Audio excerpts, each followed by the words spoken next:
Nabi Isa merupakan putra dari Maryam binti Imran. Beliau lahir tanpa seorang ayah. Hal ini terjadi atas kehendak dan kebesaran dari Allah Subhanahu wa Ta'ala. Ibunda Nabi Isa, yaitu Sayyidah Maryam, adalah wanita paling mulia di dunia.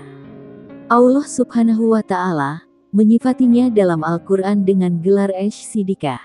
Maryam tumbuh besar dalam kesucian dan jauh dari maksiat, dan ia terdidik dalam kondisi bertakwa kepada Allah Subhanahu wa Ta'ala, yaitu melaksanakan semua kewajiban, menjauhi semua perkara haram dan memperbanyak amalan-amalan sunnah. Jibril atas izin Allah Subhanahu wa Ta'ala meniupkan di kerah baju, bukaan di bagian leher Sayyidah Maryam, maka beliau mengandung Nabi Isa. Kemudian Maryam mengasingkan diri dengan kandungannya itu dan menjauh dari keramaian. Hal itu karena ia takut diolok-olok masyarakat sebab ia melahirkan tanpa suami. Rasa sakit menjelang kelahiran pun mengantarkan Sayyidah Maryam ke batang sebuah pohon kurma yang sudah kering. Di sana karena takut disakiti orang, Sayyidah Maryam berharap untuk mati. Maka Jibril memanggilnya dari sebuah tempat di bawahnya di lereng sebuah gunung. Panggilan itu untuk menenangkannya dan memberitahukan kepadanya bahwa Allah Subhanahu wa Ta'ala menjadikan sungai kecil di dekatnya. Jibril memerintahkannya agar menggoncang batang pangkal pohon kurma tersebut sehingga berguguran rutab, di mana kurma itu masih segar, agar Maryam makan dan minum dari rezeki yang Allah Subhanahu wa Ta'ala berikan kepadanya. Jibril juga mengatakan kepadanya agar berkata kepada orang yang melihatnya dan bertanya kepadanya tentang putranya. Namun, kelahiran Nabi Isa menyebabkan munculnya tuduhan-tuduhan yang mengatakan bahwa ibunya, Maryam, telah berbuat yang tidak baik.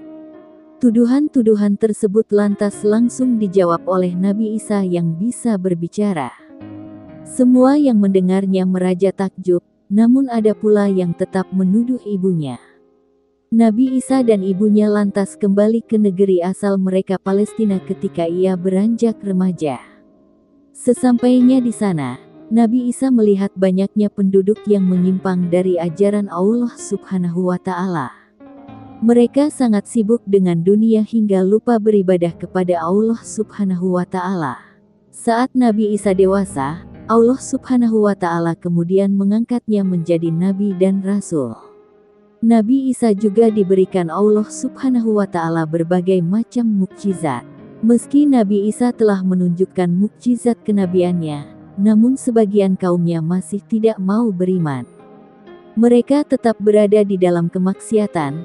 Pengikutnya hanya berjumlah 12 orang yang semuanya berasal dari keluarga miskin. Bahkan Nabi Isa sampai dituduh sebagai penyihir. Mereka juga mengatakan bahwa ajaran Nabi Isa menyesatkan. Maka kemudian raja mengutus tentaranya untuk membunuh Nabi Isa. Saat para prajurit mengepung rumahnya, Allah Subhanahu wa Ta'ala kemudian mengangkat Nabi Isa ke langit. Kemudian Allah Subhanahu wa Ta'ala mengubah wajah salah seorang dari pengikut Nabi Isa sama persis dengan wajah Nabi Isa. Dialah yang kemudian ditangkap dan disalib. Cerita Nabi Isa mengajarkan agar kita terus meningkatkan keimanan akan kuasa Allah Subhanahu wa Ta'ala yang tanpa batas. Kuasa-kuasa itu diperlihatkan seperti saat Allah Subhanahu wa Ta'ala dapat membuat Nabi Isa yang masih bayi dapat berbicara dan mukjizat-mukjizat Nabi Isa lainnya. Berikut ini sejumlah mukjizat Nabi Isa yang diberikan oleh Allah Subhanahu wa Ta'ala.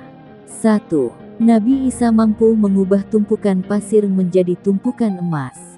2. Nabi Isa dapat berbicara ketika masih bayi. 3. Nabi Isa dapat menyembuhkan mata orang buta. 4. Nabi Isa dapat membuat seekor burung dari tanah liat. 5. Ketika musim kemarau, atas petunjuk Allah Subhanahu wa Ta'ala, Nabi Isa bisa mengetahui apa saja yang dimakan oleh orang-orang dan makanan apa yang mereka simpan di dalam rumah.